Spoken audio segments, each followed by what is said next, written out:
The brothers going head up over the weekend. Huh? Go ahead. Stretch.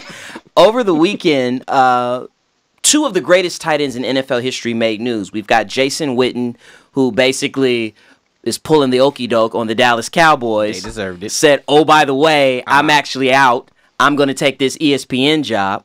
And he will go down as the franchise leader in catches and yards, which is impressive for a tight end.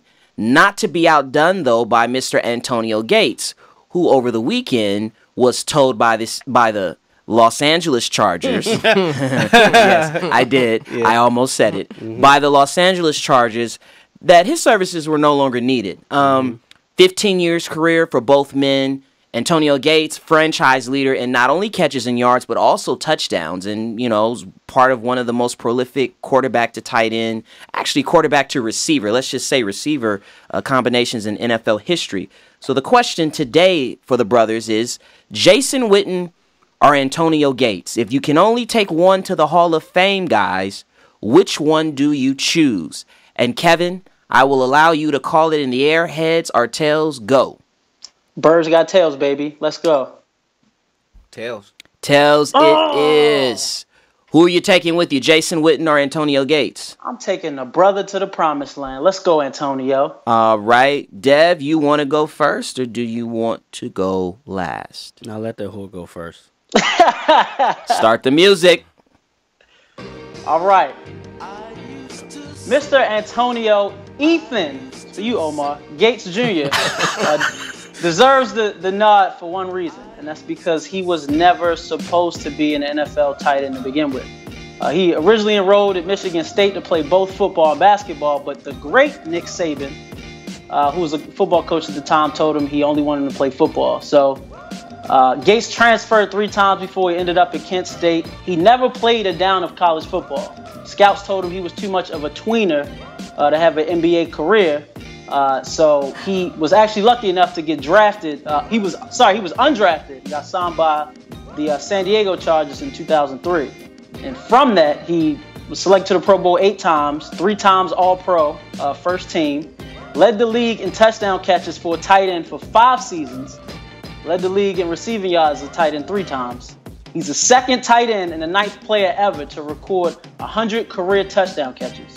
He ranks 6th all-time in career touchdown catches, and since he has not retired officially, that's the most by any active player. He's a member of the 2000 All-Decade team, and the only other tight end on that team is the GOAT, Tony Gonzalez, not Jason Witten. And speaking of Tony Gonzalez, it is Gates, not Gonzalez, who has the most touchdown receptions ever amongst tight ends. So for that reason, and the fact that he's black, I think it's time they open up the gates and let Antonio in the Hall of Fame over Jason Witten. Get this paper. All right. Hold on. Let me know when you're ready. That's what she told me last night. It's Big Brother's turn. Go. All right, so when it comes to the tight end position, these two are easily in the top 10 in the history of the game with their accomplishments. This position was once a glory position back in the olden days, and then it kind of fell off at some point, but it made a huge return around the time that they came into the league. So if we're talking about numbers, they're fairly comparable. But however, the reason why Jason Witten is going in the Hall of Fame over Gates, if we had to choose, is health, endurance, and production. Star tight end in the league right now, Rob Gronkowski, his 8-year career, he's missed 27 games. Shannon Sharpe, 14-year career, he missed 20 games. Antonio Gates, in his 15-year career, missed 20 games. How many games did Jason Witten miss? 1. He missed 1 fucking game at a position where he's the best receiver on the team and he chips at least every play. Although Gates has scored more touchdowns than Witten, I believe he's been more productive. The fact that he started every single game since his 2nd season.